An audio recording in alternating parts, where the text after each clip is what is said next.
shadow dances, I am still. Peace is my companion. Joy is my friend. The campfire, the stars, the slight breeze, the taste of the hot chocolate, and the dancing shadows are, in themselves, enough.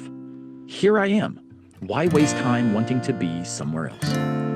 Join me by the campfire. Hello, everyone, for another episode of Campfire Philosophy with J. Aaron Simmons. I am J. Aaron Simmons. I go by Aaron. But this week, I discovered that there is apparently another philosophy podcast called Campfire Philosophy, anchored in Scotland. And greetings to Hamish and his partner for reaching out to me and notifying me. It was not a cease and desist, but a, hey, are you aware? We've been doing this for a long time. And so I have to make sure that this is Campfire Philosophy with J. Aaron Simmons to distinguish from their Campfire Philosophy. But hopefully, Hamish and I will actually be able to collaborate and do some sort of cross-pollination as things go forward. So super stoked about what they're doing. Glad to know about their work and hope we can partner in the future. So hello, everyone. Thanks for joining us live. This is going to be an exciting episode with two friends of mine to discuss not so much the question, but the declarative sentence, which is why we need public intellectuals.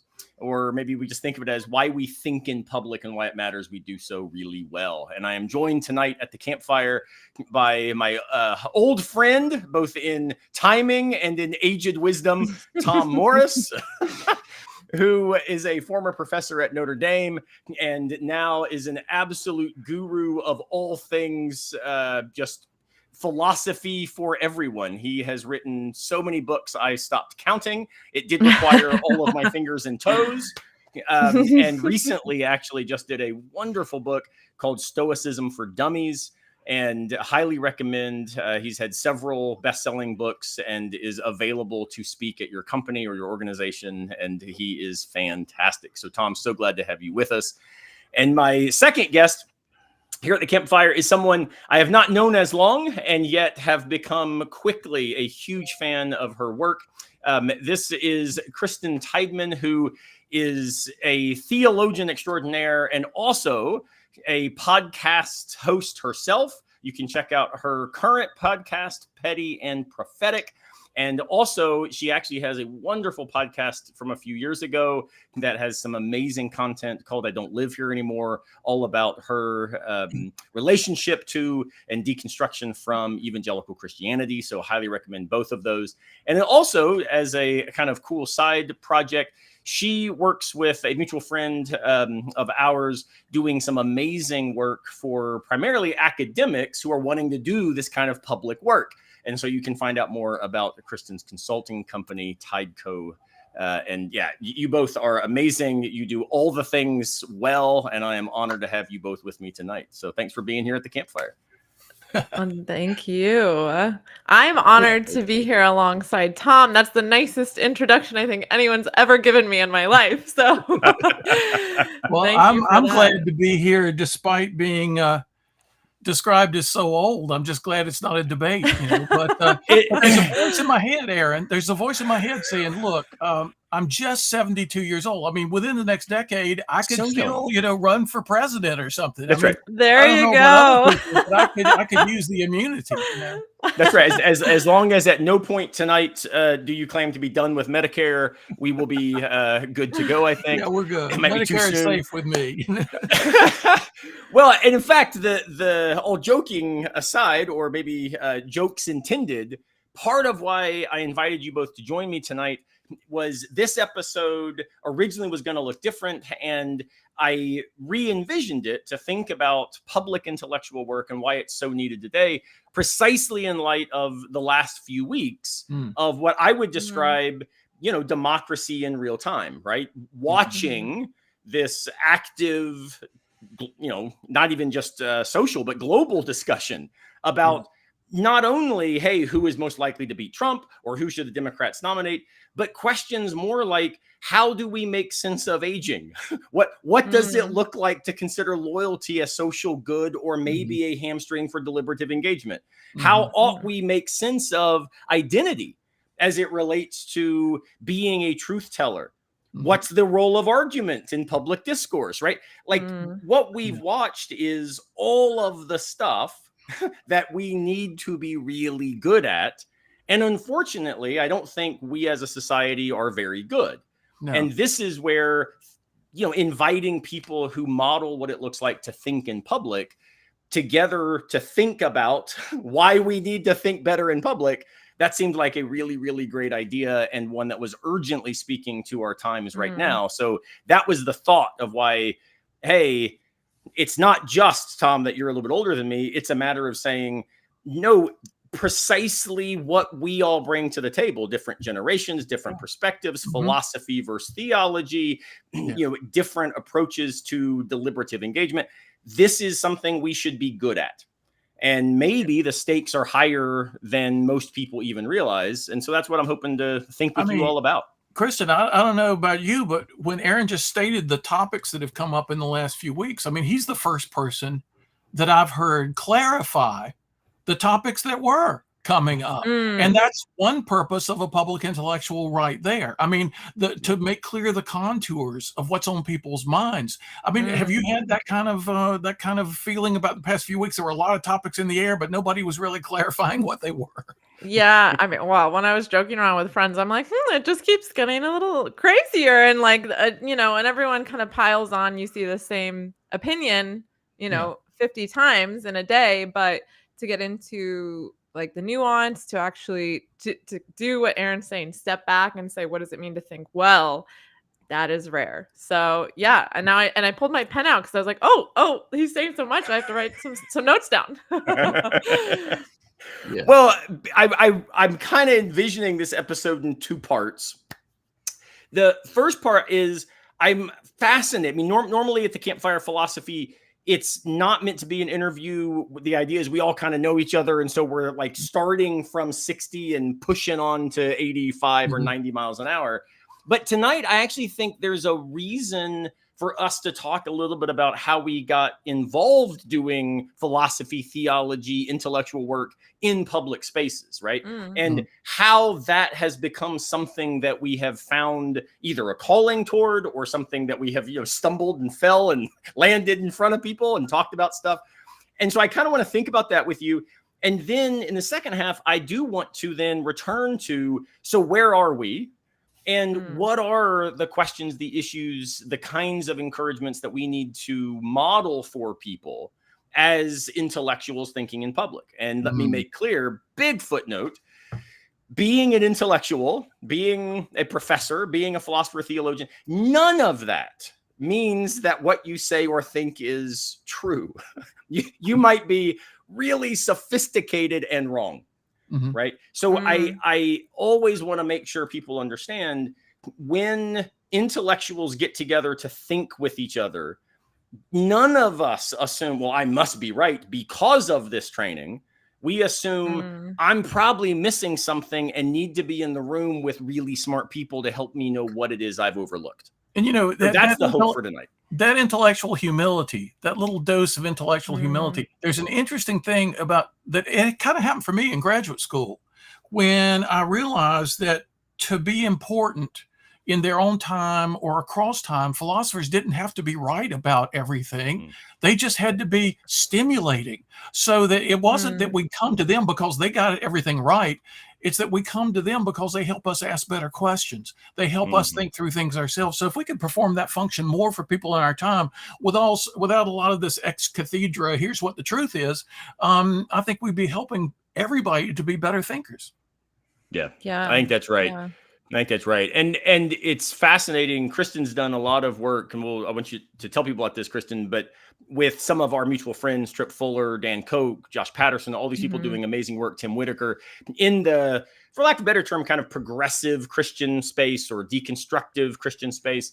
And it's interesting because I think what it is that crew does most effectively is say, hey, here's where we've got questions that the traditional communities and answers left us sort of, they fell short for us.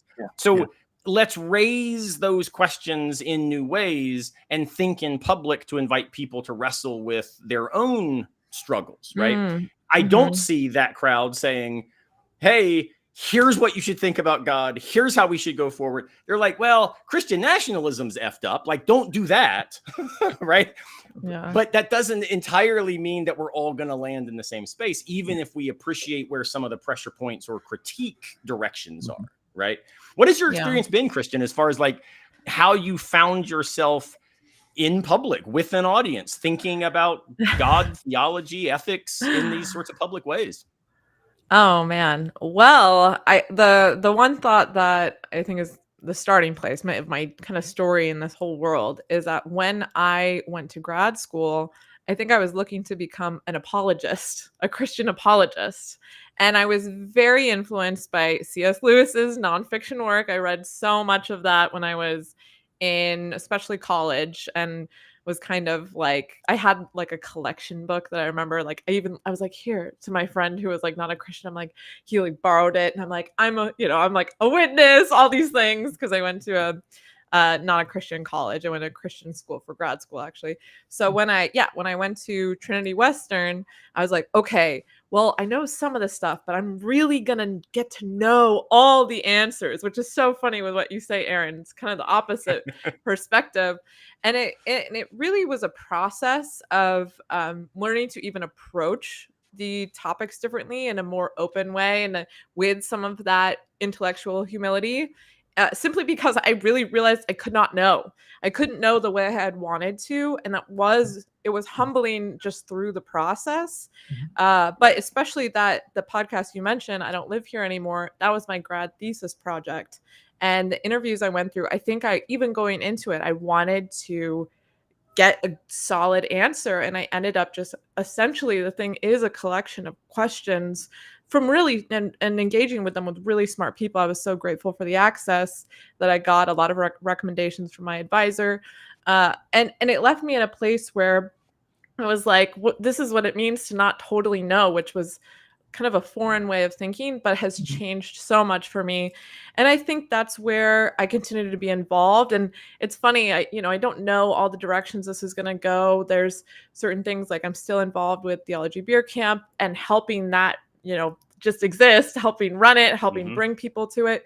That is a huge part of what I do. And of course, now my business, popularizing ideas and helping to get the message out about great projects. But it's something where I think even talking about, I'm like, it's making me realize I didn't know how much of this I was doing. You almost can't get away from it sometimes. So I still feel very new in my journey in terms of like, it's not just school related anymore. It's like, now it's my life. But that's a little peek into how I got started. Well, it's fascinating, your claim about starting because you thought you had everything figured out and wanted to go be an apologist.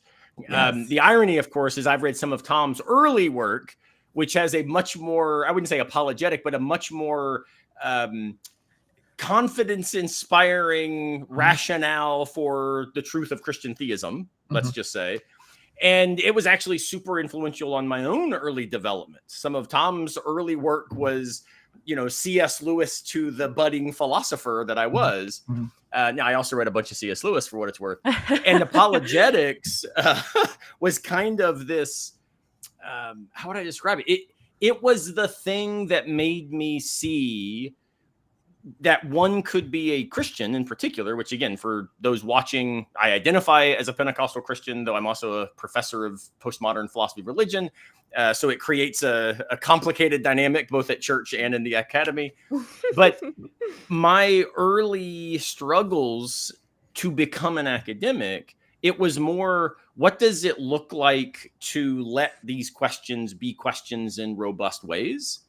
And though I had been raised by a family, both my parents were professors, but my maternal grandfather was a pastor.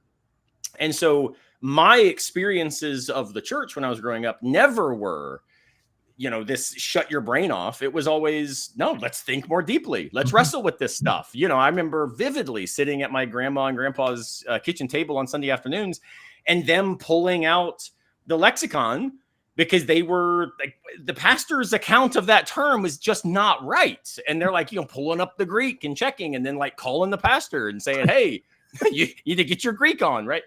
And yet neither of them had advanced degrees. They were thinkers, but they were not academics, right? And so my experience of Christianity was never one of stop thinking to have faith. But then when I got to grad school, it was there that I was told, oh, you can't really take this Christianity stuff seriously. You're too good of a thinker. And so I needed those people, the Alvin Planigas and Nick Wolterstorffs and, Mavrodis and others kind of modeling for me what it looked like, the Tom Morrises, to model what it looked like to take this stuff seriously. I think to their chagrin, for what it's worth, it didn't give me a firm place to stand and then go to battle for the faith. What it did was actually made me realize, part of what faithfulness looks like, and also the core of what being a philosopher is about, is this radical humility where we stand on purpose while recognizing there's other places we could stand, right? That I'm not irrational if I stand elsewhere. And I might be wrong standing where I find myself. All of that became true for me. And it was in that space, and then running into Kierkegaard and Nietzsche and others, that Christianity emerged as this possible thing for me on the other side of grad school, right? Which is so in a weird way, you and I, Kristin, have kind of similar early moments, similar landing spots, but the route there, it wasn't deconstruction for me in the sense of walking away from my faith and reconstructing it. It was building from the resources in deconstructive philosophy. It was Derrida, it was Nietzsche, it was Foucault. It was actually learning deconstructionism that prevented me from ever deconstructing, which is a whole separate episode that we probably should have. But it's just so interesting to hear your story, because part of why I think I'm a philosopher in public is rooted in the fact that my Christian journey was also connected to being in front of people. So I was a professional musician and a drummer. So I grew up my whole life being on stage. And so then when I became a professor, I loved the libraries. But for me, it was man, the audience feedback and finding ways to make people nod their head. And, how is it they can be kind of grooving with this beat I'm laying down? Surely there's a way to do that with philosophy. And so for me, that's where the public philosophy kind of emerged. So what about you, Tom? I mean, I'm referring to your stuff as an inspiration. Well, how is it that you found yourself? Yeah. The thing you mentioned about music, I played in bands. I traveled in bands before I was a philosopher, and he's a guitar player. Yeah. Both so cool. Oh my god. Like Aaron, I still got the stuff around. In this room, I probably have 4 guitars in my study, but probably 12 or 14 in the house. And it's that certain kind of energy and that certain kind of engagement with large numbers of people, so that people didn't know, kept asking me at Notre Dame, are you just a natural performer? It's like a one-man Broadway show, your class. It's why is, I said, well, I played in bands so long, I just think I know what it's like to engage with a certain level of energy. And my favorite book about teaching, which I only read, this is what we're like, we academics. Some graduate students came to my office one day and they said, they teach us philosophy, but they don't teach us how to teach. Your class is the most popular classes, so could you come to the graduate students and just give us a private session on how to teach? And I said, sure. Wow. 10 minutes after he left my office, I went over to the library and checked out 10 books on how to teach. And so I had something to say.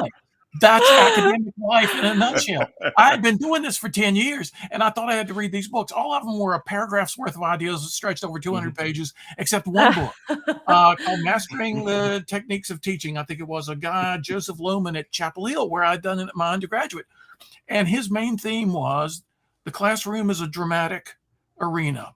From the moment you enter it, the moment you leave, everything that happens in that arena either conspires in favor of what you're trying to accomplish or detracts from what you're trying to accomplish. You need to orchestrate that room. You need to occupy that space. You need to make creative things happen, kind of make the magic happen in that setting. And I realized that's what I did naturally, right? So when I first got, I thought I was going to be my whole life in the classroom. So when I first got somebody, it was Chamber of Commerce. A woman came to my neighborhood. She lived in the neighborhood. She came to my house and she said, look, when I was 18, we used to sit up late at night and talk about things that really matter, love and God and death, meaning and friendship. And now I'm 45 years old. When I get together with my friends, we just talk about what are the kids doing, what's on sale at the mall, who's Notre Dame playing this weekend. She said, we're awash in triviality. Could you come to the Chamber of Commerce? We're having a gathering of young business leaders in the community. Could you come and philosophize with us to give us an excuse to talk about important things again? And I said to this woman, God, Linda, you're so smart. I mean, Socrates thought about the least important things we think about and talk about the most important things we think about and talk about the least. We upside down and inside out. We need to turn this around. So I said, sure. She said, well, we want you to give a talk on the ethics of decision making. And anybody else would have probably said, well, I'm not the ethics guy. You need to call this guy instead. But I said, okay, I'll come up with something. And that led to sort of launching me into this whole world I had never anticipated being a part of. My Christian faith, as a young kid growing up in a Baptist church, I ended up leaving at about 13 or 14 when I was first really active in bands, because my Baptist church did not believe in rock music or in dancing, and that was bad for my business, So when my dad asked me, my father asked me, why don't you go to church anymore? And I said, the church is, I didn't say, it's bad for business. I said, the church is full of hypocrites. And you know what he said to me? He said, can you think of a better place for them to be? And I had to think about that one for a while, right? That was a good answer. And so I kind of drifted away until I got to Chapel Hill and big campus Christian groups. Now, this was 1970 when the 60s really happened. And there were big Jesus groups, one-way T-shirts, all these groups, Campus Crusade, InterVarsity, all these other groups, and they all needed a guitar player. Well, I was a guitar player, so it wasn't theology. It was just, hey, I get to be in front of a crowd again. All right, good, Yeah. So that got me into philosophy of religion again. I rediscovered the deep issues of the Christian faith and of theism. And that got me to graduate school. I did philosophical theology, philosophy of religion, thinking I was going to do that the rest of my life. But then business groups, after the chamber, everybody's bank, real estate company, Rotary Club, Kiwanis, they all, and pretty soon I was traveling all over the world, giving talks about whatever people were interested in, not the stuff I studied at Yale, but I learned that it's really not about me and what I'm interested in. It's about what difference I can make for people with what they're interested in. What problems people face out in the world of work and life that I, as a philosopher, can help them think better about. And so I've been like 1,200 talks. I've had rooms of up to 10,000 people in a room. It's been to launch my first non-academic book on the #1 talk show at the time, Live with Regis and Kathy Lee. And then my next book, A Show, it was like being shot out of a cannon with respect to public attention. So, ever since I've been sailing those winds, just trying to make a difference for people. And when people come to me with new topics like, can you help us? Have you ever thought about disruptive change? Have you ever given a talk? No, I never have. We've got a real problem with that in our company. Could you put together something for us? Okay. So that ends up becoming my book, Plato's Lemonade Stand. When life ends up lemonade, everybody says it. Nobody says how. The philosophers said an awful lot about how to be transformative with the difficult things that come our way. And just recently, I turned in a manuscript on uncertainty, because for the past year and a half, people have been calling me not about disruptive change, but about uncertainty. So to become a philosopher is something I never intended, but I just learned to say, okay, I'll look into it. And, saying yes to things that I wasn't prepared to do, that's kind of made my life so much more interesting. That's amazing. But Tom, so one of the things that your story makes me think about is I had a colleague once, and I'll stick up a link to your Plato's Lemonade Stand, folks are interested. I once was thinking with a colleague, and I was like, I am torn between the importance of what we might call public philosophy or public intellectual work. And on the other hand, very few people in the world have the kind of guild stamp of approval to do things at such a high level in such expert ways.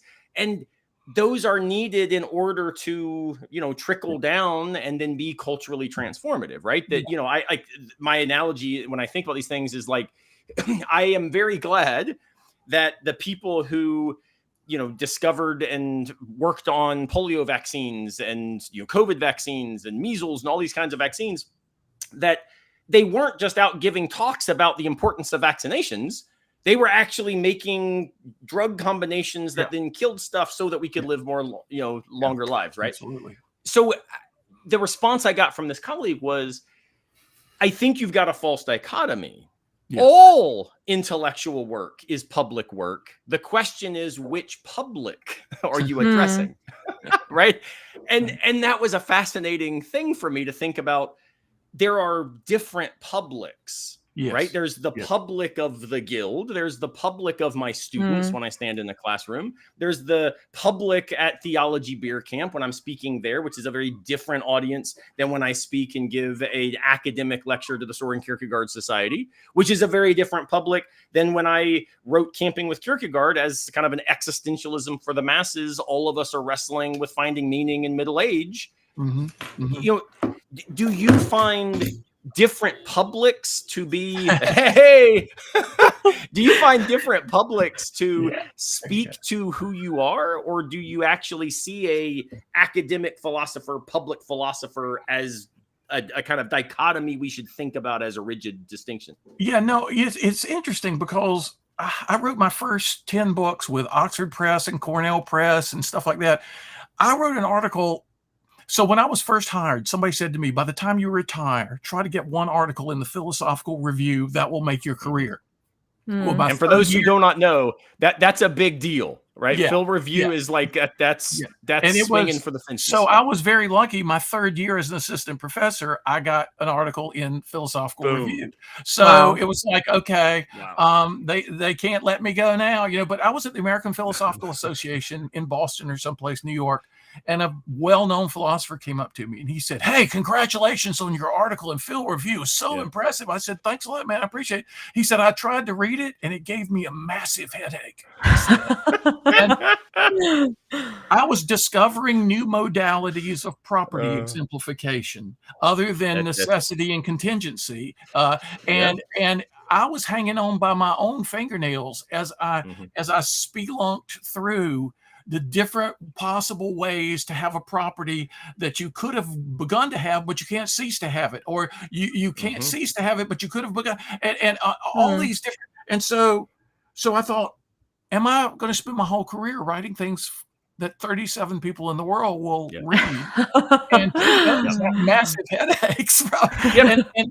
I didn't. So I wrote a book. I did a seminar for the National Endowment for the Humanities for 8 summers for the best school teachers in America, K through 12.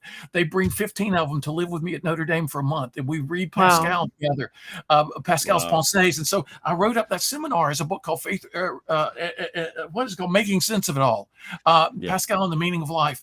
And that was the first book I wrote the way I talk. I told funny stories about my kids. I told funny stories about my neighbors, and all in grappling with the ultimate issues. And I said, okay, this is the way I want to do things from now on. And so that led to True Success and If Aristotle Ran General Motors and all the other books that started getting public attention.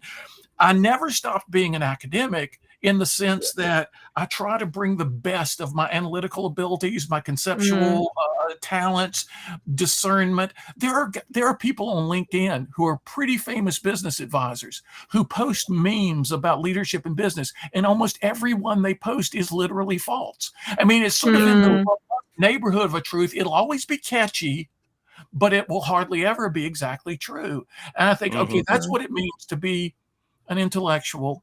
You care about truth, even when it's an elusive quarry.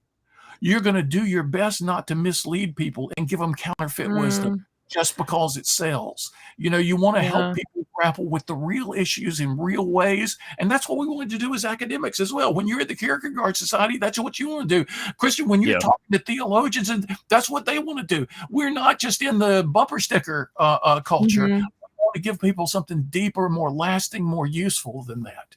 Yeah. Well, I, Aaron, sorry, I'm so excited now what Tom is saying, because I don't know about either of you, but it's so funny. Like you say, you see this on LinkedIn, Tom. I feel like now we're in this age where you have so many people, especially on like TikTok and Instagram, who are so assertive as I've got the truth. Here's this new idea. And a lot of it very tinged, if not saturated with cynicism. I feel like there's a lot of that you see.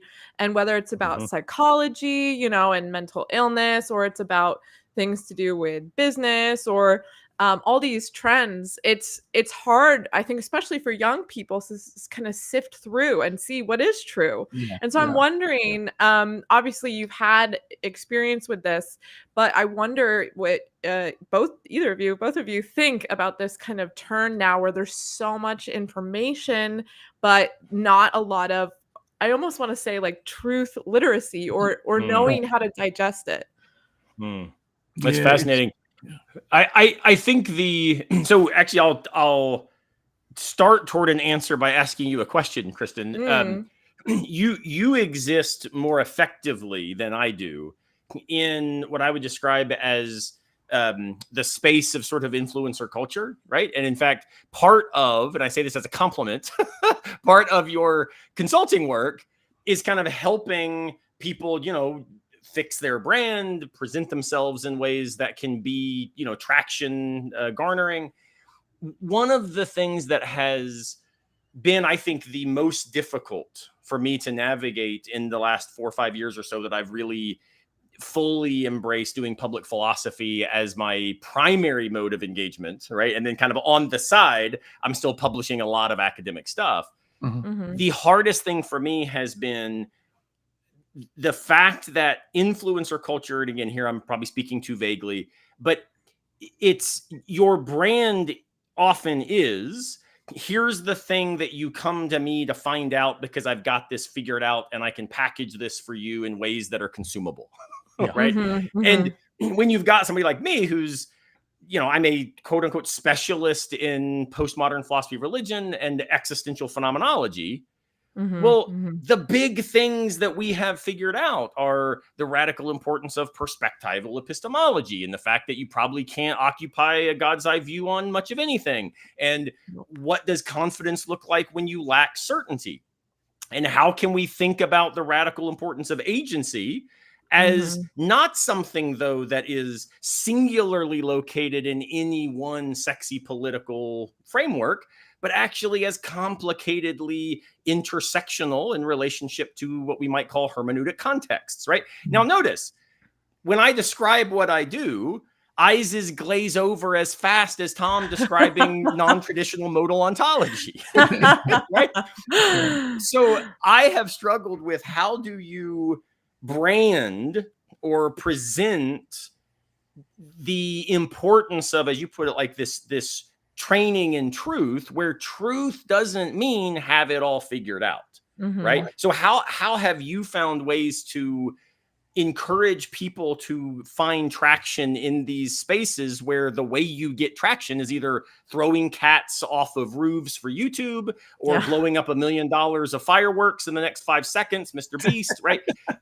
But what if what you're doing is saying, hey, folks, come think with me about really hard stuff, and I don't have it all figured out, but I think thinking together about this is how we flourish as humans. This is how we make progress as a society.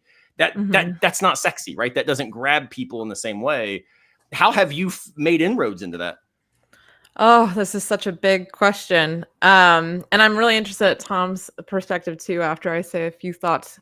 But yeah, I will say, I don't know if anyone's really described me as an influencer before. I might be a micro influencer, but I don't have a large audience. And if you see like my personal channels, I don't post that much. And I actually took at some point, in my 20s, like years ago, I took a big step back from like Facebook because I spent a lot of time there, and it's tricky. I mean, something I talk about with my business partner a lot is to know a lot of the culture and what's going on. You kind of have to be plugged in, but then there's all the complications of being plugged in and being frankly addicted. Almost like everyone I know, I would say, is to a certain extent by the time we spend on our phones specifically.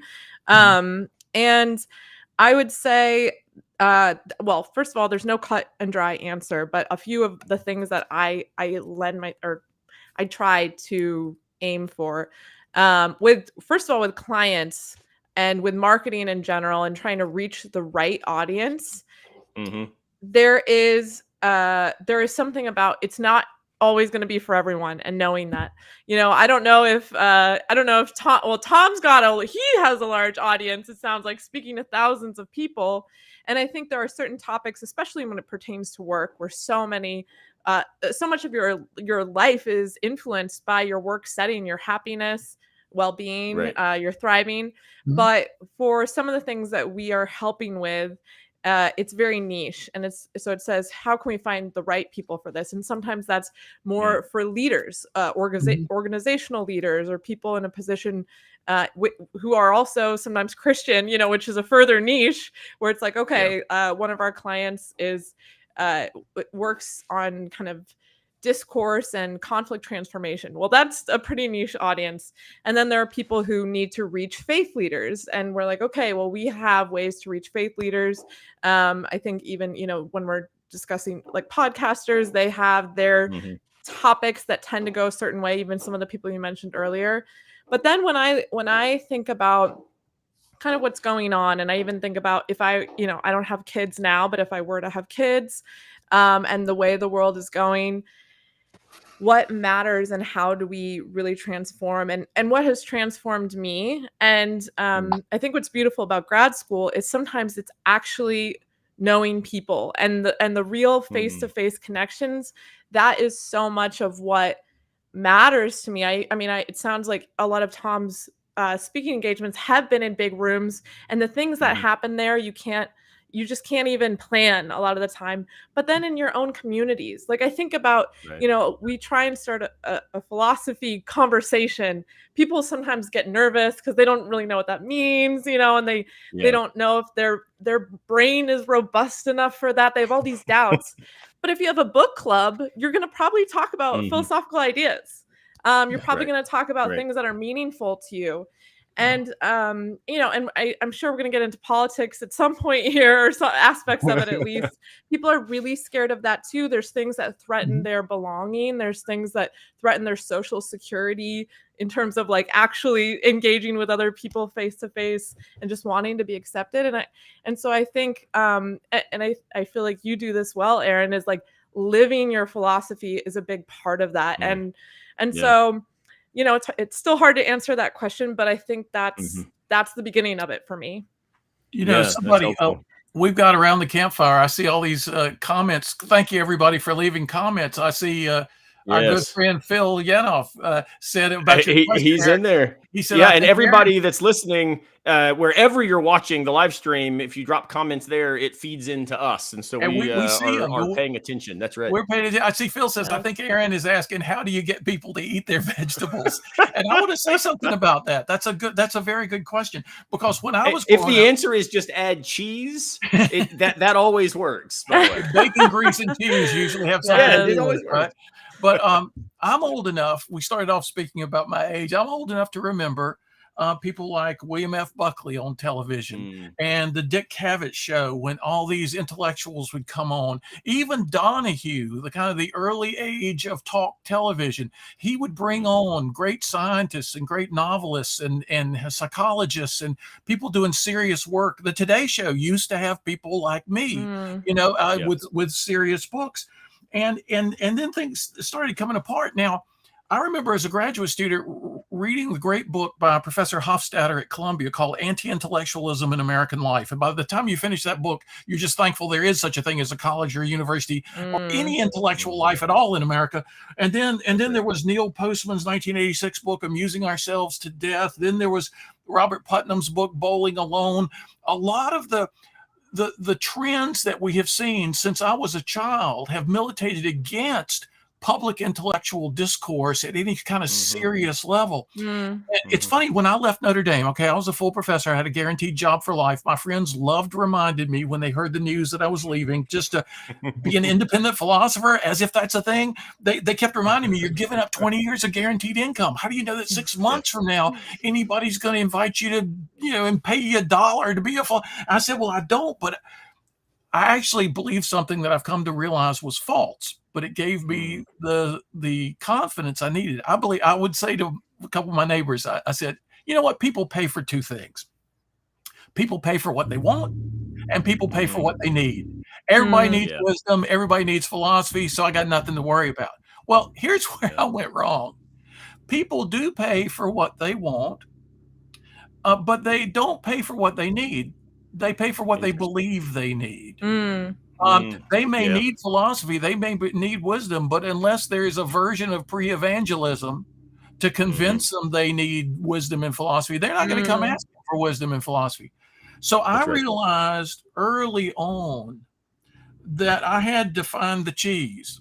I had to find the bacon grease. I had to find, okay, what's going to make people listen to the serious stuff? And just give you an idea how this works, I did a book a couple of years ago. The old television producer, Norman Lear, we became friends when I was 39 and he was 69. We were friends for 32 years, and he would call me with all these interesting ideas. Tom, you need to do this, and I'd go to visited him in his vacation house at his big house in Bel Air. He was a big fan of public philosophy. And when I was a young guy just doing this for the first time, he was kind of pushing me, get out there and do this stuff, And so just happens also to be convenient on my desk, the Everyday Patriot, How to Be a Great American Now. He asked me to reread the Declaration of Independence as an adult and to write a book about patriotism that takes people back to the original meaning, back to Aristotle, back to the Stoic philosophers, back to who our founders read.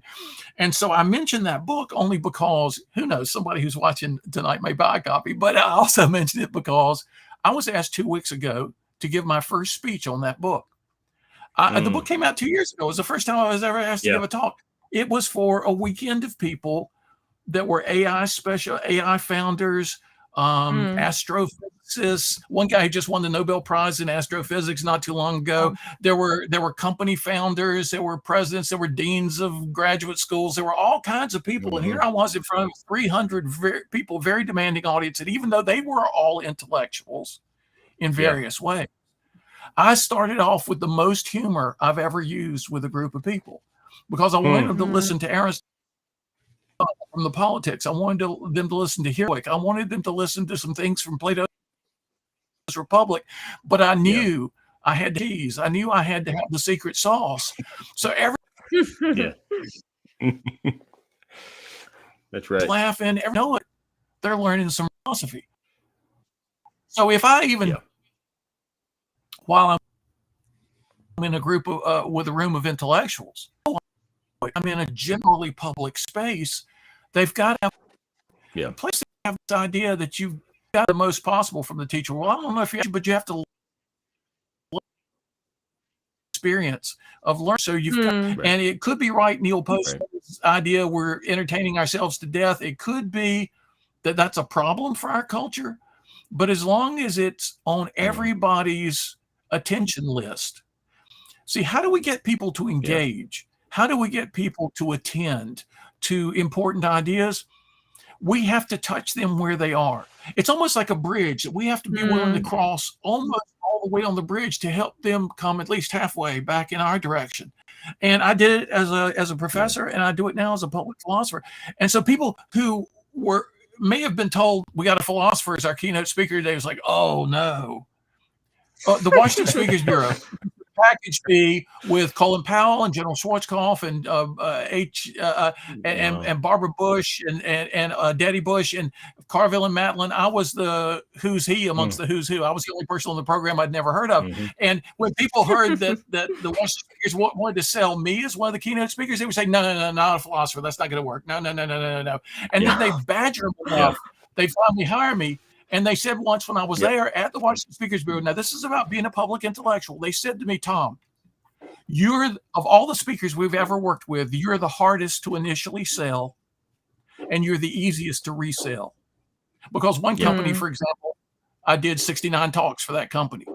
And they said the reason is people have no idea what philosophy is. They have this distorted view that it's boring, it's old, it's irrelevant.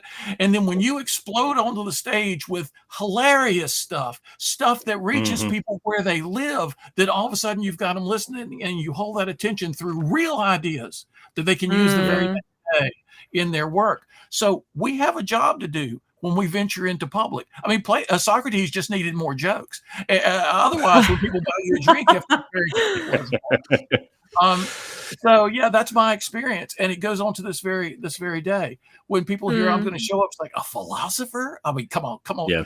I was taken to Costa Rica with 8 company presidents on their private jet, and the guy who invited me, who ended up being ambassador to Switzerland, he said to me, "Tom, 3 of the guys say this is the stupidest thing I ever heard of, dragging a philosopher down to the jungles in Costa Rica. Why are we taking a philosopher? What were you thinking?" And at the end of our week together, 3 guys came up to me and hugged me and wouldn't let go.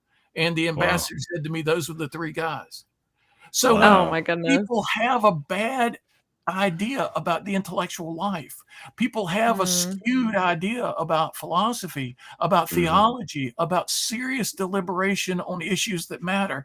But when we can show them that these things can not only be fun. I used to tell my graduate students, philosophy is serious, but it doesn't mean it has to be somber. So we can have great fun in these things, and we also show them the practical applications of getting your bearings with some of these big ideas. Then vistas open up for people, and they want more. Yeah, no, that's fantastic.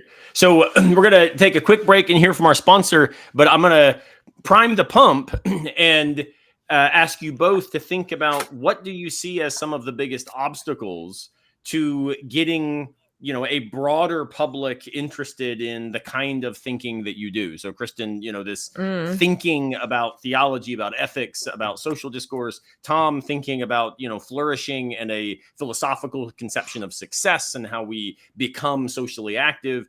What are the obstacles that we've got to think about and name in order to overcome? And we're going to talk about that when we get right back.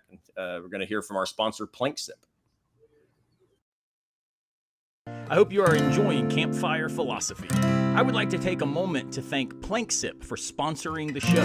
Daniel Sanderson is the guy behind that media outlet, and he is a fellow lover of philosophy. So if you get a chance, head over to planksip.org. That's PLANKSIP.org. If you sign up for their ideal plan and use the offer code AARON, that's AARON, you will get 50% off for the first 6 months. Free book publishing and lots more. Go check them out. And thanks so much to Daniel and Planksip for sponsoring Campfire Philosophy. Now, back to the show.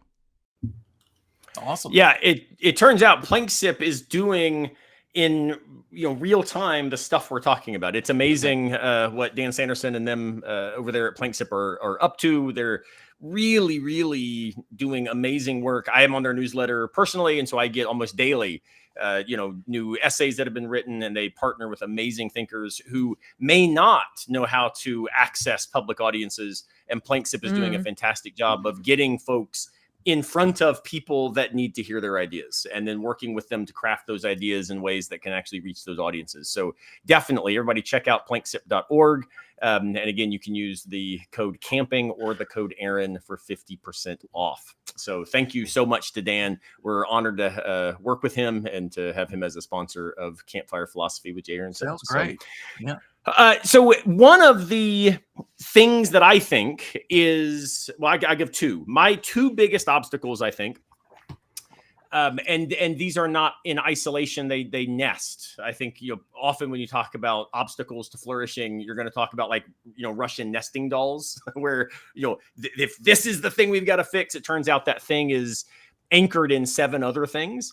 But 2 that I have been thinking a lot about, and Phil Yanov actually mentioned one of these, is recently I've been in my own philosophy classes reading the work of Harry Frankfurt and his work on bullshit.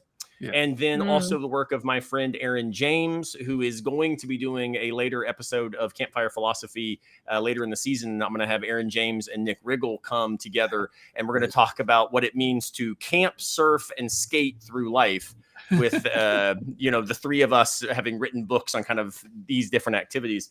And so Aaron has this book called Assholes. So assholes and bullshit, it turns out, I think, are 2 of the biggest obstacles. And I apologize to my mother, who is probably watching. She keeps saying, "Aaron, I love your work. Why do you have to use those terms?" As I say to my son, you're allowed to cuss in my family as long as you give footnotes, right? You've got to cite your sources. It's like, yeah, this is bullshit. And I was like, yeah. He's like, Frankfurt's conception. All right. Frankfurt. Oh my goodness. But in brief, right, Frankfurt's idea of bullshit is people talk about stuff that they don't actually understand. Right. And this leads them to a position where they're not actually interested in truth telling, nor importantly, are they even interested in lying. They're just interested in trying to motivate a particular kind of response from the audience, get people excited, get them following, get them active, motivated to do what you're asking them to do. And so he says, when you have a world run by PR, politics, and the press, you are likely to have bullshit on the rise, right? Yeah. And interestingly, he says bullshit is way more dangerous than lying, because liars have to care about the truth in order to deceive you away from it. Right? Yeah. Bullshit, it's not just that you're ethically vicious because you are deceptive, like the liar. You are epistemically vicious because you are actively non-conscientious about the expectations of reason giving as a requirement of social life. Right. Yeah, you don't even care. So you don't even care. You don't even care. You're not even trying. Right. Yeah. And so bullshit couples with the asshole culture from Aaron James. And he says an asshole is the person who has three conditions. The person who claims particular privileges as a result of systematic entitlement that immunizes them from critique. And so when you think about, wow, this is what echo chambers cultivate. This is what only being surrounded by people who say yes to each other and then get mad at anybody who disagrees as being irrational. You cultivate the rise of assholery because we start thinking, well, I get these privileges because I'm just better than those fools, right? And traditionally, assholes have been very discreet, like individuals. Right. You can point to this or that person as kind of the notorious asshole, right? The Elon Musk or Jeff Bezos or, whoever the case may be.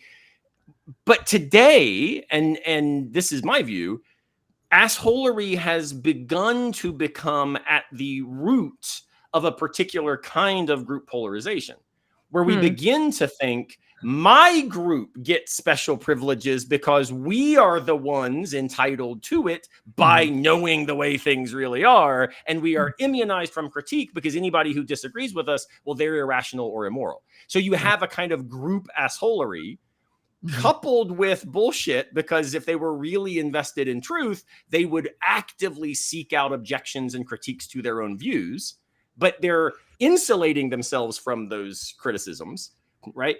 And so then when you show up as a philosopher and you're like, wait, I agree with you all on issue X, but man, I really disagree with the way we are holding issue X as a public display. We are bad at democracy. We are bad at critical thinking, even if we're right about the particular view that we articulate, right?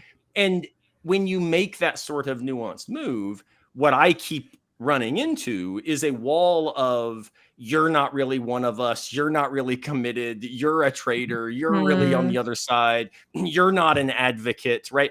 All these sorts of things, because it's like, no, you're poking holes in the narrative of our privilege and systemic entitlement, even if, and this is complicated, but even if all of that is a result of narrating a particular kind of historical injustice and marginalization as the ground of that group identity, right? And so I'll give you the example that is less controversial. Like when it comes to deconstructive Christian communities, who I am deeply sympathetic with and speak to and identify with when it comes to actual views that are being held, I think an awful lot of it is a kind of mutual reinforcing of why those people are dangerous and bad and awful. And we're the smart ones who get it and they're so stupid, right? And I don't think the leaders of the groups are necessarily doing that, but I think there's an easy mode in which that can start happening. And if you say, well, wait a minute, let's be better than this. that was like, oh, but you're not actively affirming the reality of my struggle or what I've experienced. And you're like, no. I can't affirm that other than to say it's not my experience. And I'm so want to hear about yours. And yes, the systems are a mess and power structures suck and it's creating injustice and that's awful. Trauma is real. But that doesn't license us to be bad thinkers about what it is we now agree on, right? We still have to show critical engagement. So those are my two initial stabs at part of why public intellectual work is so desperately needed and so desperately difficult is because bullshit and assholery have become group models, not just individual practices. What do you guys think about other options? I wish I could slip him a long list of vulgar and scatological words just to hear him work them into a philosophical conversation. Well, I do, Tom. I should say, sometimes so Kierkegaard has this line where he says, there are only two types of people in the world, those who bore themselves and those who bore others.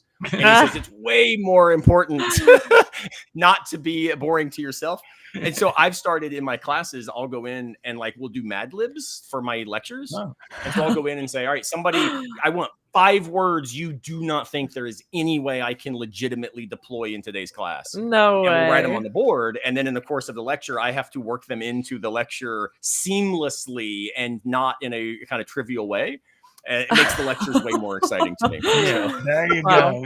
That's the drummer. That's the jazz influence. Yeah, improv. Yeah, you know. All right, how can I get Paris and Twinkle into today's lecture? Yeah, way more fun.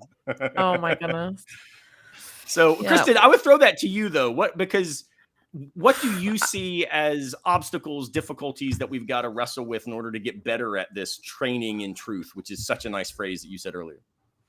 Well, I was hoping you'd throw it to Tom, but we'll hear what his many more years of wisdom will bring. Yeah, I mean, I feel like I have adopted really, I guess, a simple view that, well, there's just, first of all, an onslaught of just things to pay attention to. Again, we're saying that, I loved what Tom said earlier. You have to go where people are. And I think there is that's happening with different like even philosophy podcasts and people who are going on these platforms to share things that are it's old knowledge. It's not something that they're just saying, I decided this, which is a lot of what you get. It's like, guess what? I read this book and I'll summarize it really quickly for you in case you're interested in checking it out. I'm like, that's great. And I will say I personally have even benefited from a lot of that. But I mean, there's so much of it on the psychological side in terms of what is rewarded in society. And there's just a lot to do with, I mean, I think there's a lot of things to do with like classism and just feeling superior. And so I think that's what we see, the assholery, as you're saying it. Yeah. It's like, well, yeah, maybe you adopt a view and you hold it legitimately, but then you hold it to just feel better than those who don't because you discovered it. And I feel like, I mean, I've seen that even in myself where I'm like, oh, I'll notice myself feel superior because I know I understand something, or even having a grad degree. It's this thing. It's like, well, I read these big books. I took a hermeneutics class. You don't even know what that means. You know what I mean? Like it can be so dumb to just to be able to platform yourself in your own mind as like a superior person.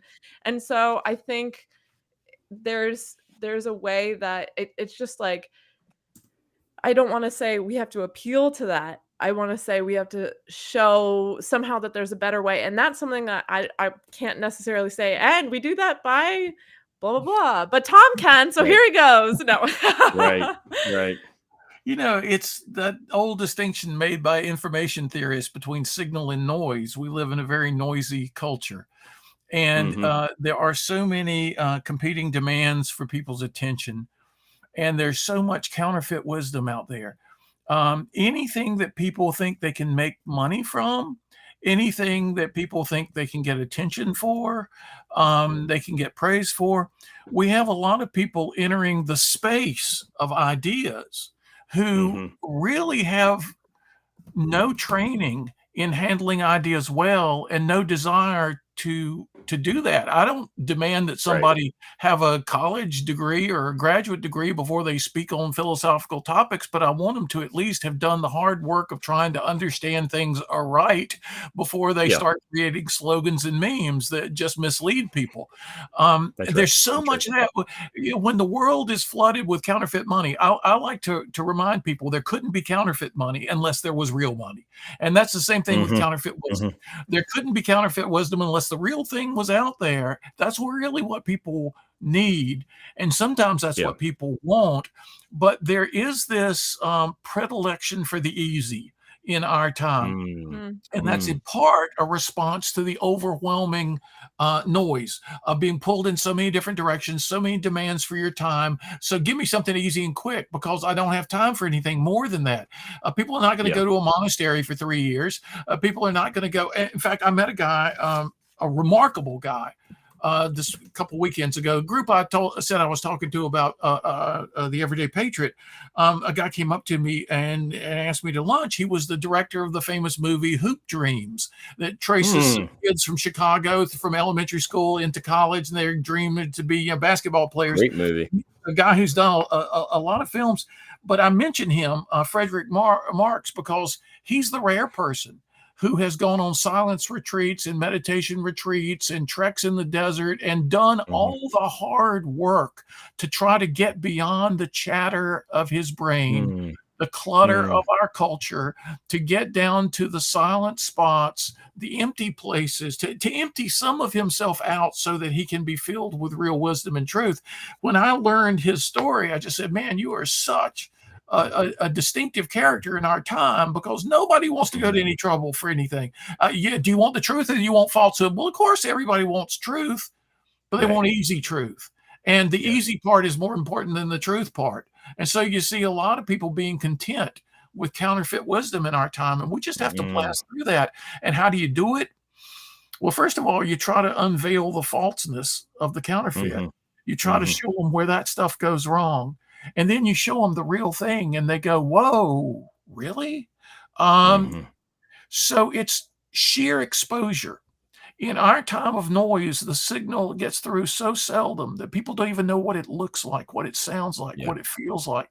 So that when they do come into contact with the real thing, my experience of doing this for 40 years now, with all these groups of 5,000 people and 10,000 people, and to have people write me weeks later, years later, and say, the ideas you talked about are still with me. And I just think to myself, wow, that's because I'm not just making up stuff that sounds good. I'm depending on deep wisdom traditions and ideas that have stood the test of time, to put it simply, right? And so they have a ring of truth about them when people hear them, but people don't get to hear them because they're listening to all the other stuff all too often. So when we're just brave enough to go out there, when we have the courage to spark people's curiosity, then we see things happen. But it does take courage, because we don't often enter the public sphere with T-shirt slogans, with bumper stickers to sell to people. And that's what they're accustomed to. So we have to be brave enough to introduce them to the real thing, and then it shines through for more people than we would have imagined. So I start pretty much every class that I teach, I start with David Foster Wallace's This Is Water. It's a small little, now published as a book, but it was a commencement address that he gave at Kenyon College. And I start with that book in all my classes, because what he does there is, as you alluded to earlier, Tom, is the hard stuff we don't talk about. The easy stuff occupies all our attention. And so what he does is, starts with he puts it a didactic little story of the two young fish swimming along, and the old fish swims along and says, "Hey boys, how's the water?" And they look at each other and say, "What the hell's water?" Right. And he goes on to say, the stuff that we consider obvious is almost always not, right? It's actually where we begin to put question marks, where everybody else has assumed there are just periods. It's those moments where real insight can occur. And he goes on to then say, part of the problem with living a life defined by periods we've inherited from others is that we never come to realize that we've lived our life according to default settings that were always contingent, but we received them as necessary, obvious, and we do this under the guise of a narrative of the real world. Right. That's just the way the world is, right? Yeah. And so something that I always tell my students, and then I'm going to offer this as another obstacle, I think, is that the academy, the university has failed us. And I'm going to say why and see what you guys think about this. So he goes on to say that, part of the problem is when we assume things as necessary that are really contingent, we then refuse to see possibilities where everyone else sees just, exclamation points, right? And so part of what I think the universities have done is they have exacerbated that narrative of the real world as a inherited necessity that cannot be otherwise. And they do this under the guise of ostensibly a commitment to something you talk a lot about, Tom, success. But what they mean by success is not this philosophical idea that you present in your work. They mean by it, hey, people with the most stuff, with the easiest access route to fame, with the external accomplishments, the boxes being checked, that's the goal.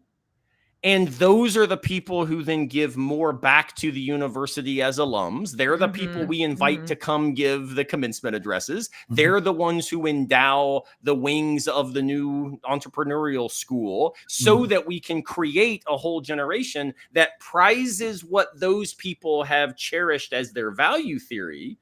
We now name that as obviously what is to be valued. Yeah.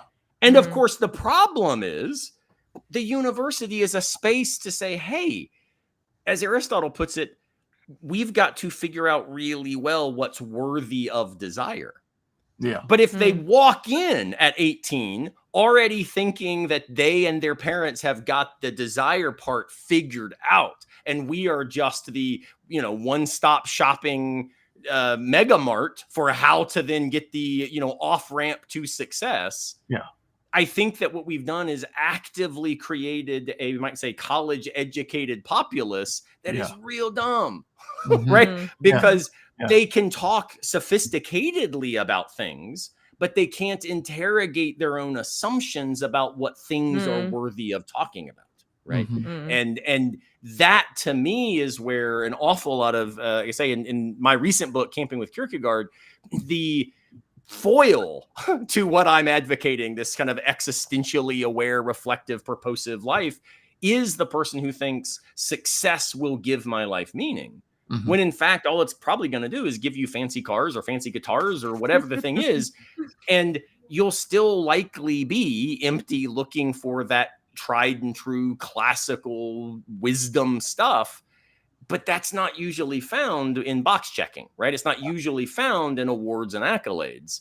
It's in what the ancient Greeks called, this real sense of ataraxia, of finding fulfillment and peace on the other side of aporia, where aporia is this perplexity and confusion and wrestling with, I just don't know. And so, Kristin, when you say we're kind of all convinced we've got this stuff figured out, we never hit aporia, which means we've got to mistake ataraxia, true fulfillment, for just this kind of cheap grace, as Bonhoeffer would call it, the cheap grace of external achievement and accomplishment, right? So I think universities are complicit in the lack of public aptitudes for truth-seeking, because they've actively taught their students truth is way less compelling than bullshit if it gets you paid, right? So there's my critique. Kristin, what do you think? 'Cause I know you are recently in grad school. You're now out doing amazing things. But did grad school help or hurt in some of those ways as you were navigating these big questions? Well, I feel like Tom had a great idea just at the forefront there. Did you sure you don't want to hop in first, Tom? Well, all I wanted to say, it's an amazing podcast when you can go from assholes to aporia and ataraxia in 5 minutes. I mean, It's hats off to Aaron.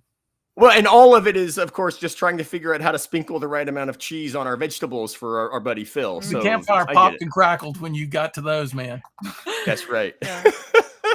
Well, I have to say to both of you, you're making me miss school, which was so, I'm like, oh yeah, I used to use these words more often, or hear them. And I mean, that's even something I'll say. I like, since grad school, I've not read nearly as much as I did, nor as much as it's funny. This is a whole other topic. I say as much as I want to, but if I wanted to, I think I would do it. So anyway, complications there. Augustine's coming is like the haunting you. You can see Saint Augustine saying, "Oh, what you love forms your identity, Kristin." I know. Oh my goodness. At least you want to. You want to. Yeah. You've got second order wants there that are really fun. Trying out here, but you are meta virtuous, I think is what the point is, right? That's all I want, on my tombstone. Really, she was meta virtuous. She was meta virtuous. That's right. Yeah, I mean, I guess I've really got so many thoughts that are just spinning out from that. I think that there's a reward for certainty. That's what I see with people I know, and that's smart. Yep. Where especially when you have to sell yourself for a job and you have to sell yourself, that's the whole conundrum. Something I actually was going to say earlier as another obstacle for people getting interested is that they are worried about money and about their livelihood. And so many people I know, it's like, well, why would I go read about philosophy when I don't even know, if I'm going to have enough money to like figure out my life and have any sort of house someday. So all these they feel like more pressing concerns. And I think that weaving that in, like something that is kind of one of the popular ideas that stems to the top of certain social feeds, but have been talked about at length in different communities, and I'll say especially Christian communities, is one of the ways that people can address one of the challenging issues of how do I live? How do I have a place to live where I can have a livelihood? Is that you could have a communal living situation. But in the society we live in now, where there's this hyper individualism, especially in the West more than other countries, where you're discouraged from living with your parents, shamed actually for living with your parents at certain points, or with other people, to admit a certain level of need. If you were to sit back and say, hey, we can collectively, I'm sounding very, anti-capitalist here, but collectively get together and like pool our resources, there's ways you can actually solve problems. But that's not, even taking the time to talk about that as an option is hard. I don't even think people would know how to enter that conversation. I joke about it with my friends, but that's usually where it ends. Where I'm like, let's get our commune one day. So I guess, and that's where we need spaces to discuss ideas. I know I'm like just kind of sprinkling some things in, but I don't see that as people feeling, younger people especially, feeling that they even have an option or an outlet outside of internet forums to discuss these things. And then the information they're getting is monodirectional. Like something I think about now, the fact that I can talk with you and actually I am engaged to the point where I'm like, oh, I'm gonna have to say a response or ask a question. It brings me in a way that's so different from just consuming. If I were just listening, and not that that's bad, it's such a gift that we have all this information, but people don't even have the luxury of having a single person with which to have a philosophical conversation. So that's part of I think the added complications. I actually forget the original question. My apologies. No, that's perfect. That's perfect. I think that it's important not to miss the so it is very easy for philosophers to think that rhetorical gestures are world shaping without a lot of qualifiers, right? And it's important to understand that when I say like these narratives of the real world can be disastrous, they can be obstacles, they can shut down thinking, they can lock us in narratives of, inevitability and necessity, rather than realizing, man, like if we really grasp the contingency, we could do this different, right? And yet, I am not unaware that I say that as somebody who can spend an hour and a half thinking with the world's greatest minds about the world's greatest problems, because I also am a full tenured professor who, as Tom said earlier, has, at least in scare quotes, a job for life. Now it's scare quoted because I live in a right to work state, and tenure doesn't mean the same stuff here. And, there are some asterisks, but the privilege is really, really thick. And when I talk about in Camping with Kierkegaard, the importance of finding stuff that you think is worthy of your finitude and then figuring out ways to live into that and embrace that. Well, for me, that's stuff like not only being with my family and spending time with my father, who's, getting older. It's also stuff like getting on a mountain bike and standing in rivers, catching trout. But I can do that because I'm not 24, still in grad school, desperately having to put in 90 hours a week to maybe get that article at Review of Metaphysics, right? Like or Phil Review, that's the one it was. So finding ways to realize that there are real pressing circumstances not of our choosing that impact the set of decisions we can navigate. That's just being epistemically aware and responsible. Yeah. Right. If I only go fishing and never go teach my classes, I will lose my house. Like that's not it's a fiction of the real world. Nope. Like that's a reality of bankers and the way debt functions in our society. And we could maybe do it differently. We could rethink these things, as my buddy Aaron James is trying to do in his new book about money for nothing. But being able to do that work, thinking these things through, tragically, this is sort of the thesis of all of the rambling. Tragically, one of the great injustices of our contemporary world that does not get enough attention, right? Because we talk a lot about injustice and a lot about the importance of focusing on marginalized and oppressed communities, which I fully support. But we don't talk enough about the injustice of shutting down the genuine possibilities of making the world different if we created spaces for people to find voices, right? Like part of why I support overcoming historical injustice and marginalization is because I think, man, I need to learn and listen to people whose experiences don't look like my own. I probably am cognitively blind to all kinds of stuff that would be transformed if I could just have the opportunity to sit and think with people who have different backgrounds, right? But the problem is, because of injustice, we have silenced those voices and then created a second layer of oppression internal to the fact that the people who get to sit in, coffee shops and bars, drinking fancy things, talking about great ideas, tend to be the people who have got their mortgages covered and their healthcare taken care of, right? And so somehow recognizing, the way I'd put it is, existential reflection will always open onto works of justice. There cannot be one without the other. And that's where I think we need public intellectuals to make that case, right? Right. It's not as if we're trying to burden everybody with one more thing that they don't have time to do. Right. It's like, okay, everybody has a busy life. We're not telling you to go get a copy of Plato's Republic and make time to read it necessarily. We're not trying to get you to think about a lot of things that you don't have time to think about. We're hoping to make your thinking that you already do better. And we're, as Epictetus thought, philosophy is a liberation.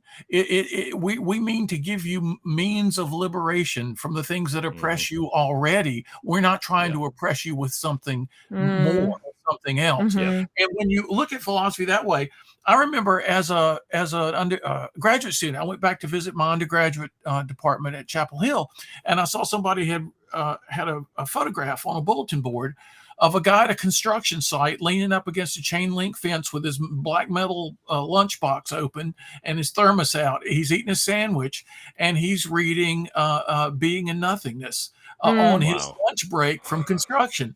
I said to myself, that's my dream. I don't want to turn everybody into philosophy professors. I want to help people be more philosophical about their lives so that so much of their time isn't taken up by the trivial urgencies that really don't matter, how they can free themselves from all of that and have time for the things that do matter. That's what public intellectuals at their best are trying to do for people, or else they're just or else they're just perpetrating another kind of oppression. And if we can do it right, it's to the benefit of everybody, including ourselves. I think that's right. I think it's right. So I'm curious to both of you, as more established and more trained, but just, you've got platforms and people you're seeing more regularly. What are some of those starting places that you're like, if someone wants to start implementing philosophy, recognizing how they could think differently than what they're focused on and maybe the immediate, what are some starting steps that you're like, okay, this is just a snippet of what you can change? They can buy Aaron's book, Camping with Kierkegaard. Hey! Read it at lunchtime next to their metal lunchbox. Tom, do you have a book too? What? I have a couple of books. There might be a few from Tom. Yeah. Just a few. I actually think it's such a good question, Kristin. I will say my answer to it is what I tell my own students, right? And so this is, and it's also what I say when I get asked versions of this question in public and at community groups or businesses or whatever it is. And it actually goes back to that David Foster Wallace idea. It's start putting question marks where you normally insert periods. And if you get good at this, sometimes you'll start realizing that's a darn good reading why that's a period. Like you know what? I probably shouldn't mess with that one. Like sometimes you'll now have better reasons for why you do what you do, and you'll realize it actually is a smart thing to do. But there will be these moments where you'll realize, oh, you mean I have both way more agency than I tend to recognize, and B, I am already somebody who can be a change agent in my sphere of influence, because it turns out almost everyone that surrounds us, that we interact with on a daily basis, almost all of them are desperately craving someone to let them know that they could put a question mark somewhere, right? Like it's a contagious awareness. It is. And this is an important point. Don't think that what we're recommending is meant to be a solo venture. I think the buddy system makes it work the best. Find a friend who's also interested in these things, a friend that you can have conversations with, and then it can spread. I've mentioned to Aaron before, a few years ago during the pandemic, I reread the Odyssey 4 times in 1 year in 3 different translations. And I reread the Iliad twice that year.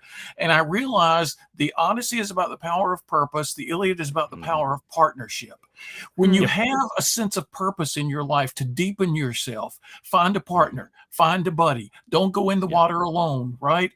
Whether it's in the gym or whether it's doing philosophy about your life, get somebody you can talk with about it and share these ideas with. Don't try to go it alone. Yeah. And that can look weird. So I once had a student, he was a little bit older, as a non-traditional student, who was working for a company, and we were talking about this question marks. Everybody puts a period, be a public philosopher, blah, blah, blah. Philosophy is not about getting a PhD. It's about being reflective and intentional wherever you find yourself, like doing the shtick that I actually do, right, all the time. And this guy comes up to me and he says, well, I'm going to take you seriously. Like, I think the place that I struggle most with, this is before COVID, this is before we rethought work hours and all these things. He said, I'm really frustrated because the company I work for does not need me in the office 40 hours a week. I can do my job in like 20 hours a week, and I could do it really effectively in different time. I could do it on weekends and evenings, and what I do doesn't need to look this way. And yet that's just the way it looks, which means I don't see my daughter. I don't hang out with my family. I never get a chance to, and he said, I'm actually going to go talk to my boss and say, why is it we do it this way? What if we did it this other?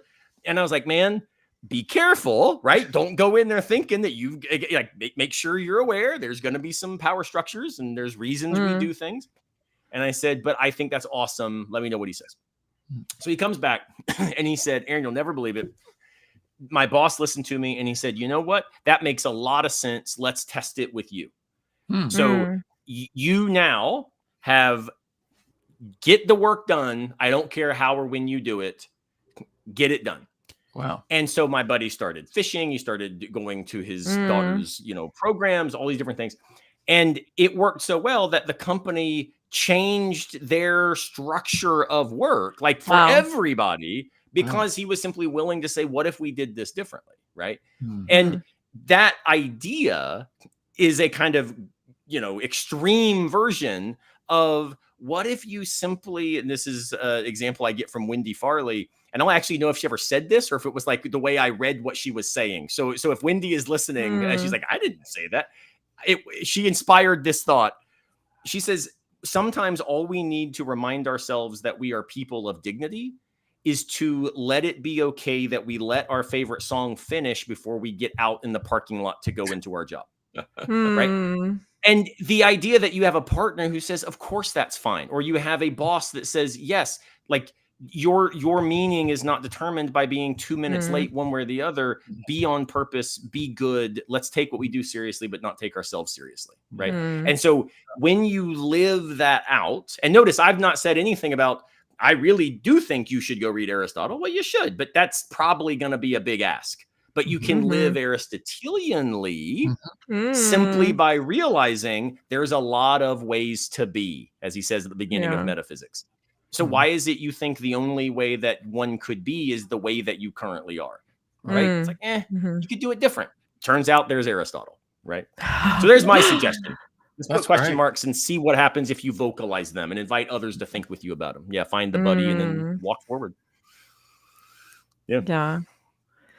It's good. It's almost like the public intellectual is a purveyor of wise possibilities beyond the purview of most, and if we can open people up to the wiser possibilities for living that maybe haven't even occurred to them in various facets of their lives, we will have done our jobs.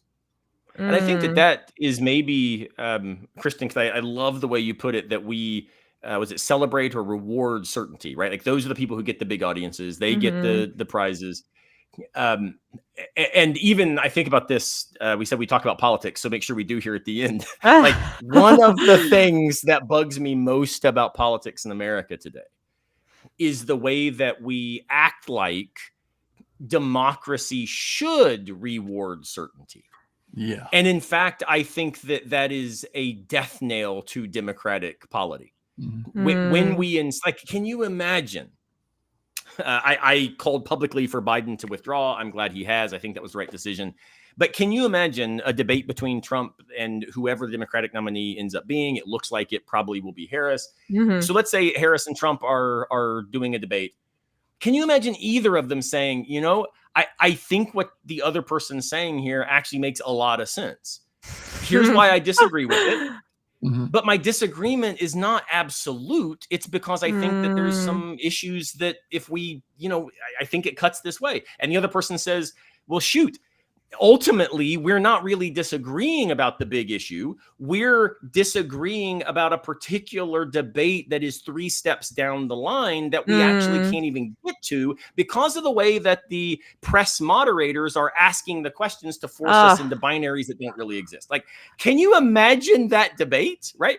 See, I would nominate you to run for office just to hear the debate. I was going to say, I just feel like I drank a cup of cold water. It was so refreshing, Aaron. It's nuts, though, right? Because that debate would never happen.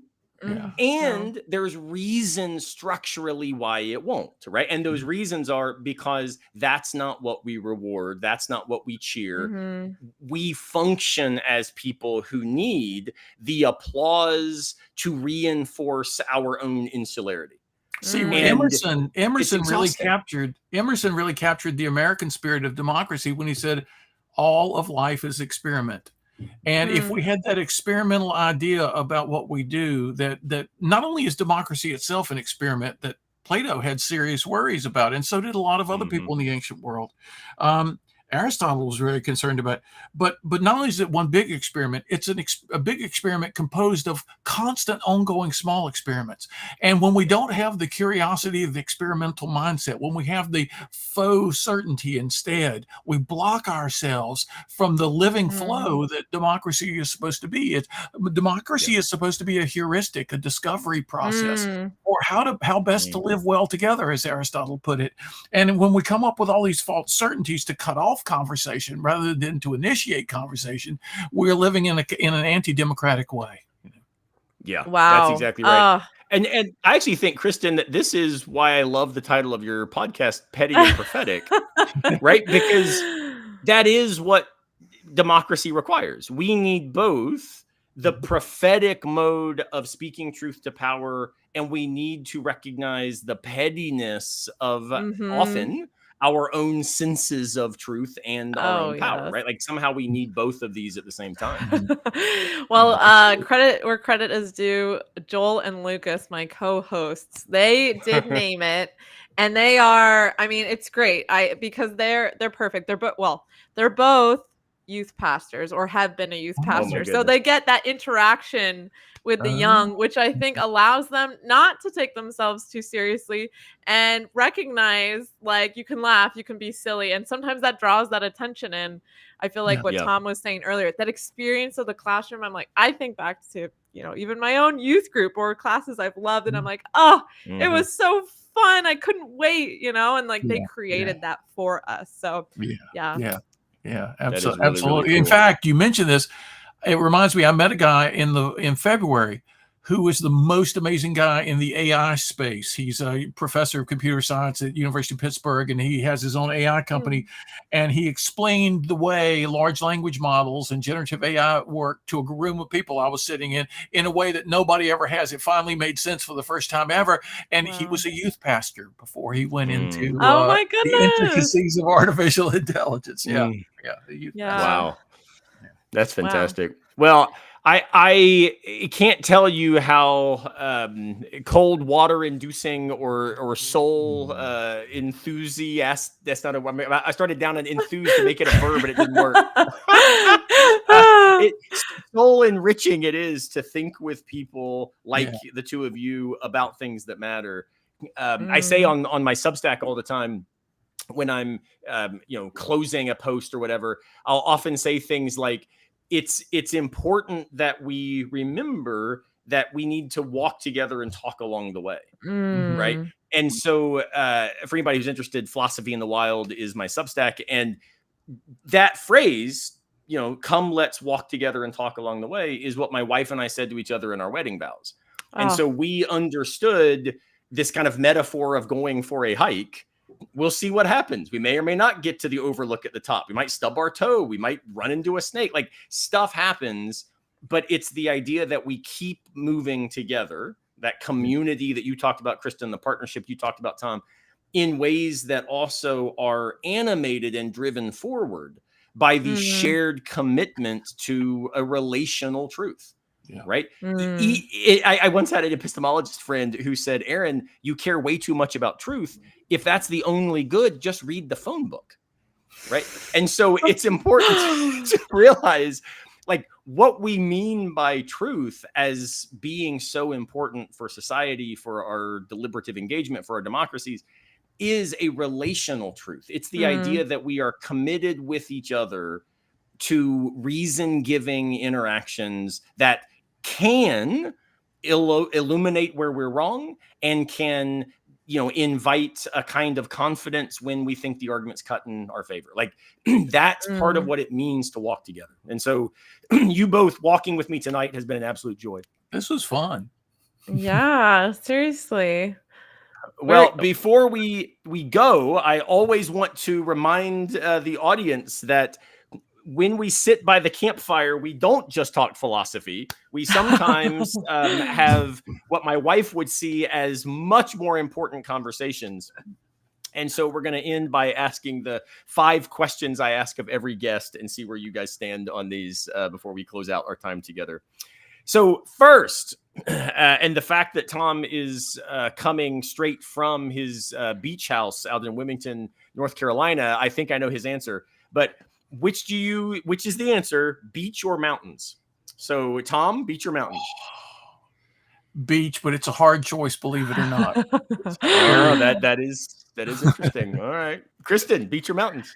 Mountains. But when I lived in Vancouver, just outside Vancouver, BC, they would say, why not have both? Because they really did.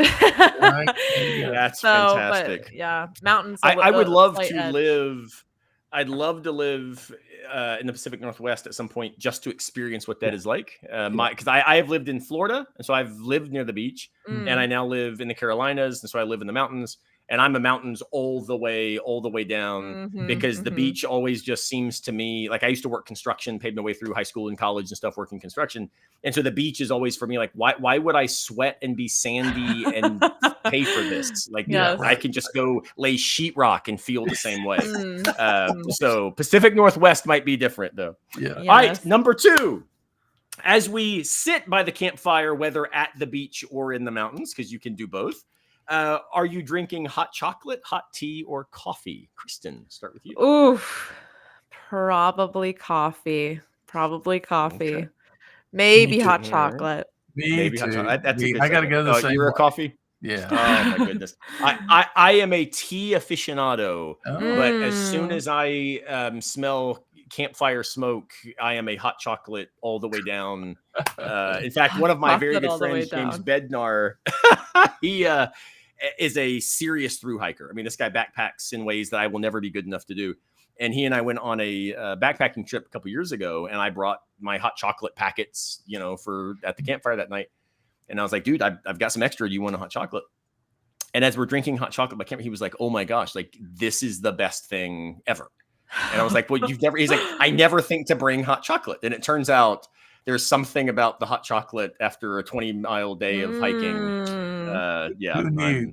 I'm just there. All right, number 3. So when you're drinking your gross out vile bean that is coffee, what is your favorite campfire food? And it can't be s'mores. So other than s'mores, what are you eating with your coffee by the campfire, Tom? Oh God, that's really tough. With my coffee.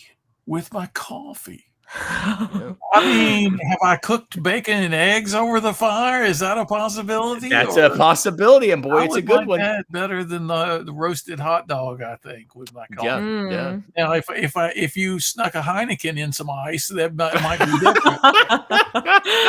might shift it around. Well, I will say I am a breakfast by the campfire is hands down my favorite meal. As much as I love cooking dinner and stuff, because you've hiked all day and whatever, and it's kind of a nice way to relax. Getting up in the morning, and I'm a fall through spring camper. Again, once it gets really hot, camping as much as I love it, and I'd always rather be sleeping in a tent. You like you're breathing soup when you live here in the Southeast. And so for me, boy, a chilly morning, putting on your flannel and putting those, that eggs and turkey bacon, no coffee. So I'm with you on that, Tom. That's a good option. I like that. All right, Kristin, what are you eating at the campfire? Yeah, I feel like breakfast has usually been like the thing that I've had the most while camping, and like eggs and bacon / sausage for sure. But one time I went camping with someone who is like kind of a cook, a chef, and we had like this wonderful marinated chicken from the little camping grill. So I mean, that might have been a once in a lifetime opportunity, but that was very nice. That was that's stepping up a game right there. Wow. Clicquot on the side, I mean, champagne bottle. Yeah, we had our glasses, the tablecloth. No. Oh my goodness, really that's serious. The fanciest stuff I ever make when I'm camping is always when I'm truck camping, just because obviously you can take big coolers and stuff. And so probably my favorite like truck camping meal is you can make some sort of like a peach cobbler or berry cobbler or something on the Dutch oven over the campfire. But again, there's no way you can do that backpacking, because carrying a cast Dutch iron oven. skillet with you is a bad idea. Turns out that really weighs more strong on its own than the whole pack. but man, is it good when you get it like crispy on the edges because of how, the heat there on the. Oh, you're making me hungry. This is too late in the day to be making me hungry. Go get some peach cobbler and coffee. Yeah, right. So, Tom, you noted that you are a musician. I am myself. Kristin, I actually don't know if you are a musician, but I can imagine that you listen to a lot of music because you hang out with people like Mason Meninga, who, of course, it went viral for jumping off of the stage for a Norma Jean concert. So, like, you hang out with musician types, whether or not you are. But I want to know, at the campfire, you've finished your breakfast or you've drinking your coffee at night, you've made your s'mores. What song do you want played, either by Tom with his guitar or with your Bluetooth speaker? Like what song? What's your campfire go-to song or genre or artist? I want to make up stuff on a dulcimer, a mountain dulcimer. Oh my goodness! I love the sound of a mountain dulcimer, and I would want to just make up stuff on that. I bought a couple in Berea, Kentucky, and the guy there was telling me. He was kind of teaching me to play it the day I bought my first dulcimer. And he said it's an amazing the number of Beatles songs that you can play on a dulcimer, because a dulcimer is a very limited instrument, and yet you can do really beautiful things. So I would love to hear a dulcimer fill the air at the end of a beautiful I like that. That's fantastic. That might be either so sophisticated, or it could be a little bit scary, kind of leaning toward the banjo music, right? It depends how you pull that off. But I think I promise I won't play Deliverance on it. No dueling banjos on the dulcimer. I appreciate that. All right, Kristin, what are you playing at the campfire? Well, sadly, I'm not a musician as much as I would have loved to be in this lifetime, and maybe you never know. But I've always had music friends, and when they like just play a little thing that's so fun, and we'd sing, sometimes we'd like sing along and just make up songs or whatever. But in terms of just putting on an artist, it's probably Bon Iver, very woodsy feeling for me. Actually, with Dan Koch, he has his music podcast, and we did an episode on Bon Iver, because that was like that's one of my long time music loves, and just calm, but it just feels cozy. I mean, he wrote there's all the lore around the first album. He wrote it in a cabin, his father's hunting cabin. So anyway, that's my pick. I love that answer. And for anybody, who doesn't know, Dan Koch has a bunch of amazing podcasts, but the one Kristin's referring to is called Pretty Good Vibrations. So you can check out her episode on Bon Iver, and you can check out my episode with Dan on Pretty Good Vibrations. Far more feisty, I am sure. Not Feist the band, the woman, but feisty in the sense of being spicy and controversial. He had me on because he overheard a conversation that I was having with Tim Whitaker about why I thought Blink-182 sucked with Tom DeLonge and was amazing with the lead singer coming over from Alkaline Trio. And so I defended that view. I don't think anyone who's ever listened to the episode thinks I'm right. But I gave it the best shot that I could, and absolutely will stick to my guns on that one. I think Blink-182 was better without Tom DeLonge. So check out Pretty Good Vibrations. Aaron, if I could just add, in addition to playing a dulcimer, you asked what song. I would try to find out if there is a single song that you can play on the dulcimer that is really hated by bears and bobcats and mountain lions. And I would try to play that as loudly as I could. Yeah. I hear, I may be wrong about this, but I hear Post Malone does not go well with bobcats. So a dulcimer Post Malone track might work out. And all your other fellow campers are really going to love that too. Yes, they're going to be thrilled. Hunter band. They're going to love it. So yes, I think my answer now is anything by Matt Skiba from Alkaline Trio. I think that would be my answer currently, just because now I want to play it very loudly to annoy Dan at the adjacent campsite. Yes, there we go. So, yeah. All right, so final question. You could take one philosopher or theologian camping with you, alive or dead. Who do you take with you and why? Kristin, Oh my go goodness. first. Who do you take with you? Philosopher, theologian. No. Who do you take with you? Ay. Wow. Well, I almost feel in a cheeky way I should just say Myron Penner. who was my advisor because I didn't know you worked with Myron. Oh, that's hilarious. Okay. Yeah. Myron's a good mutual friend, yeah. Yeah, he's hilarious, and he's also, I mean, he's in BC, so he knows outdoors, although he's more like a runner than anything. Right. It's funny. I almost want to go camping with Kierkegaard. I don't know. Woo! Almost want to best answer ever. That's right.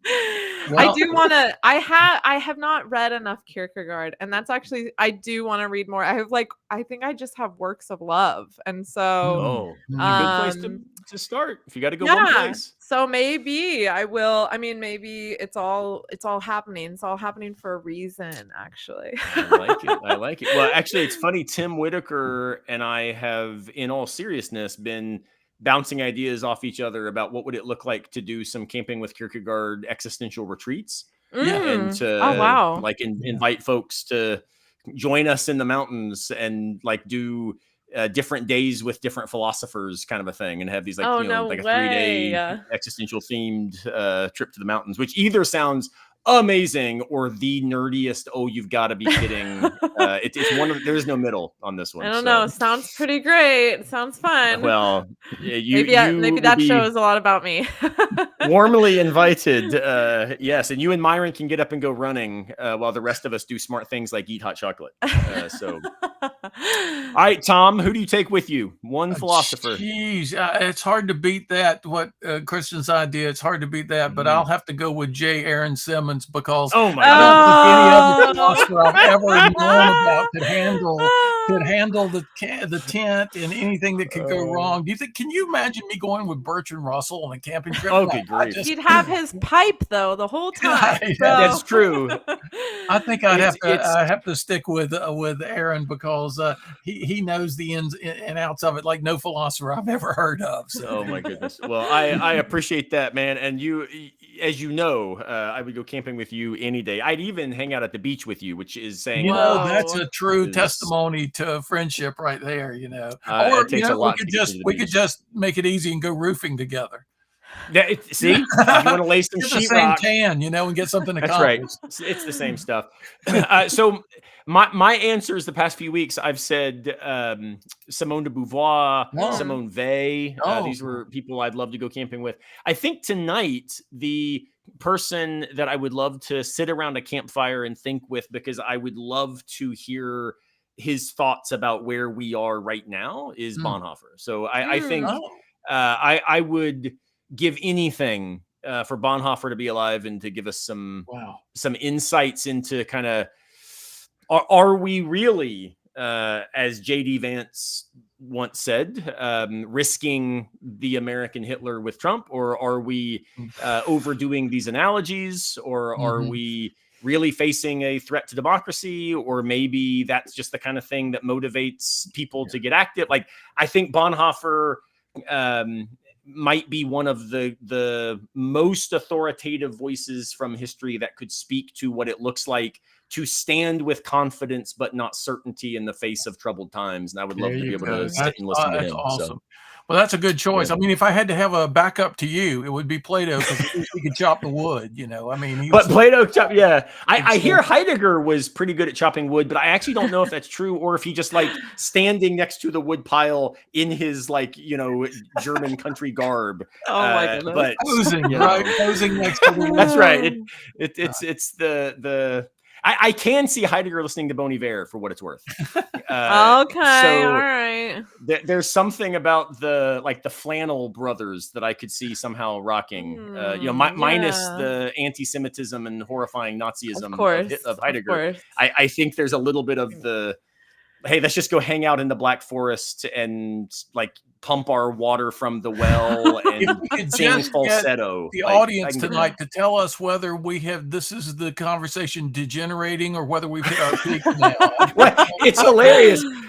Well, I can say, because I can see the people watching in the live stream, our numbers have gone up and down wildly all night long. Oh, wow. And they have not budged since we started talking about the 5 questions. Like all the people are locked in. That, of course, it might be the case that everybody else immediately jumped ship, and so we only have right.